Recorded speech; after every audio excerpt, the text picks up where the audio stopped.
પૂછું છું કે મમ્મી શું કરો છો? એ મમ્મી તું શું કરો? બોલ શું કરો? સવાર માટે ગાજર સંભાળું છું. ગાજર? તું કાલે સવારે ગાજર બનાવવાની? સવારે ગાજર ને લીલી ડુંગળીનું શાક. ઓહો, ત્યારે શું બનાવ? અત્યારે મિક્સ સબ્જી.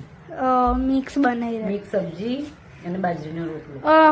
જો દર્શીઓ મદદ કરાવી રે તેની મમ્મી. દર્શુ તો મારો બહુ ડાયો. હા, હાય કે તો હાય. Hi friends.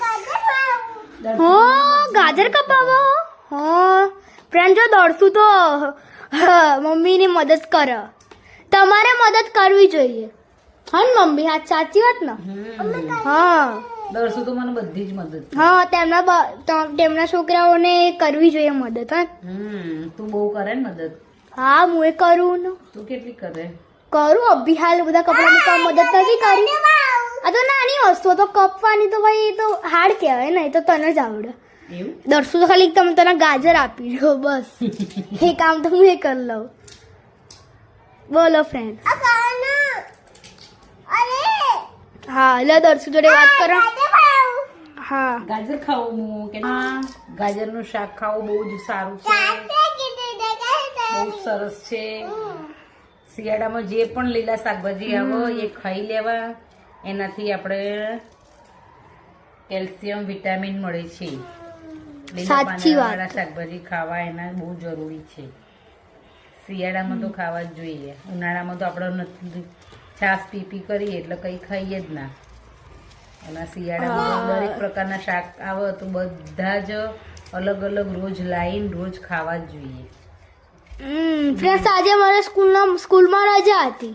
આજે બ્રિજેશને તાવ આવ્યો તો બ્રિજેશ ગયો નહીં સ્કૂલે. ફ્રેન્ડ્સ, મને તાવ બાવ કઈ નતો આવ્યો. કાલે મને રજા જોતી હતી, તાવ આવ્યો હતો એટલે.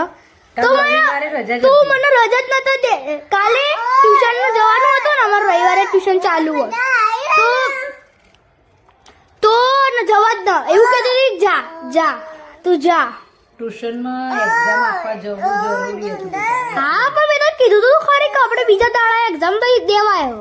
મેં તને 2 થી 3 વખત કીધું તું. પણ એ તારે પહેલા મને કહેવું જોઈએ ને. મેં તને પહેલા ઉઠાડ્યા પછી. અને આજે મને રજા નથી જોઈતી તોય મને કીધું કરા રજા રાખી લે. મેં મમ્મીને કીધું કે સારી શાક ને રોટલી. હા, અને આજે મને રજા નથી જોઈતી તોય મમ્મીએ કીધું કે આરામ કરી લે ઘરે. જે વખતે રજા જોઈએ એ વખતે નહીં જો